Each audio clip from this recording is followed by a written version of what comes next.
Psychology କହିଥାଏ ଯଦି ଆପଣଙ୍କ ବାଣ୍ଡଟିକୁ ଘୋଡ଼ା ବାଣ୍ଡ ପରି ଲମ୍ବା କରିବାକୁ ଚାହୁଁଛନ୍ତି ତେବେ ପ୍ରତିଦିନ ରାତିରେ ଏହି ତେଲ ଲଗାଇ ମାଲିସ କରନ୍ତୁ। ବାଣ୍ଡଟି ଏତେ ଲମ୍ବା ଓ ମୋଟା ହୋଇଯିବ ଯେ ସ୍ତ୍ରୀ ସନ୍ତୁଷ୍ଟ ହେବା ସହିତ ଦିବାନୀ ମଧ୍ୟ ହୋଇଯିବ। ତେଣୁ ପ୍ରତିଦିନ ରାତିରେ ଲିଫ୍ଟ ଅପ୍ ଅଏଲ୍ ମାଲିସ କରନ୍ତୁ। ଏହା ଆପଣଙ୍କ ବାଣ୍ଡଟିକୁ ମଜବୁତ କରିବା ସହିତ ଗିହିବା ଟାଇମକୁ ମଧ୍ୟ ବଢ଼ାଇଥାଏ। ଏହିସବୁ ପ୍ରୟୋଗ କରିବା ଦ୍ୱାରା ସ୍ତ୍ରୀ ବେହୋସ ହୋଇଯିବ ପଛେ କିନ୍ତୁ ପାଣି ବାହାରିବ ନାହିଁ।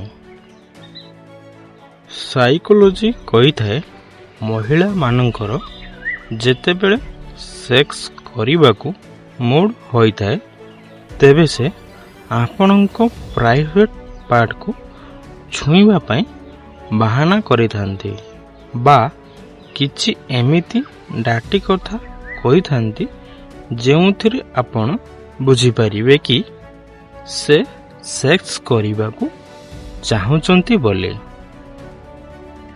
ସାଇକୋଲୋଜି କହିଥାଏ ଯଦି ଆପଣଙ୍କ ପାର୍ଟନର ଶାରୀରିକ ସମ୍ପର୍କ ବନାଇବା ପାଇଁ ମନା କରୁଥାନ୍ତି ତେବେ ଆପଣ ପ୍ରଥମେ ତାଙ୍କ ସହିତ ରୋମାଣ୍ଟିକ୍ କଥା ହୁଅନ୍ତୁ ଓ ତାପରେ ପ୍ରପୋଜ କରନ୍ତୁ।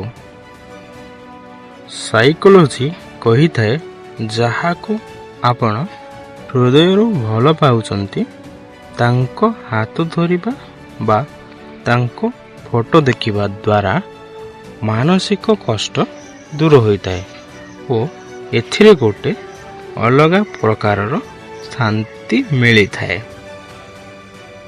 ସାଇକୋଲୋଜି କହିଥାଏ ଯଦି କୌଣସି ଝିଅ ଆପଣଙ୍କ ସହିତ ସବୁଠାରୁ ଅଧିକ ହସ ମଜାକ କରୁଥାନ୍ତି ତେବେ 80% ଚାନ୍ସ ଥାଏ କି ସେ ଆପଣଙ୍କ ପ୍ରେମରେ ପଡ଼ିସାରିଛନ୍ତି ବୋଲି।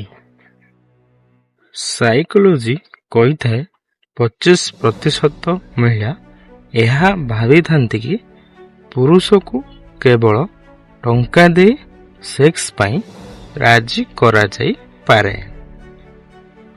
ସାଇକୋଲୋଜି କହିଥାଏ ଅତ୍ୟଧିକ ଇମୋସନାଲ ହେବା ଦ୍ୱାରା ମନୁଷ୍ୟ ସବୁବେଳେ ଭୁଲ କରି ବସିଥାଏ। ସାଇକୋଲୋଜି କହିଥାଏ ଯଦି ଆମେ କୌଣସି ଜିନିଷକୁ ଅନ୍ୟକୁ ବୁଝାଇଥାଉ ତେବେ ତାହା ଆମେ ଭଲ ଭାବରେ ମନେ ରଖି ଦେଇଥାଉ।